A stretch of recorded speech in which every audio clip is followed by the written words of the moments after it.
Personnellement, je ne trouve pas à redire, c'est une vieille pratique et jusqu'aujourd'hui elle est toujours d'actualité. En d'autres termes, pour moi, c'est une bonne chose.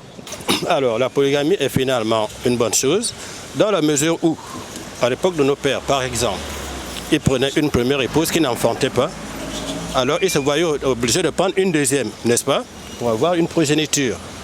Puis finalement, la seconde épouse pouvait s'avérer être fainéante. Voilà, comme pour prendre une troisième. Bref.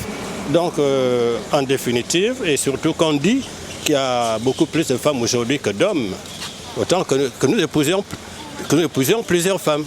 À mon âge, j'ai observé des polygamies qui se sont terminées très mal, c'est-à-dire à la mort du père, de l'homme, du chef de famille, il y a eu scission.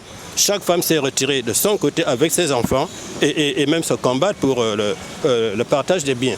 Déjà, on est bantou, nos parents pratiquaient la polygamie et ils n'avaient pas de mal à vivre dans leur société. Donc, moi, je pense que c'est peut-être l'effet, l'influence de l'Occident sur nos sociétés qui font en sorte qu'aujourd'hui, la polygamie n'est plus perçue comme avant. Aujourd'hui, dans notre pays, le Gabon, on parle de la polygamie. Mais quelle polygamie? À l'époque de nos parents, elle était saine, cette polygamie. Mais aujourd'hui, tout ce qui s'ensuit, les fétiches et tout le reste, d'accord? Les deuxièmes femmes qui viennent pour enlever les premières femmes, les médicaments, beaucoup meurent là par les AVC. Non, Dieu n'a pas dit ça. Moi, je dirais plutôt aux femmes de opter pour la polygamie. Pourquoi? Parce que nos hommes actuellement, ce sont des polygames, qu'on le veuille ou pas.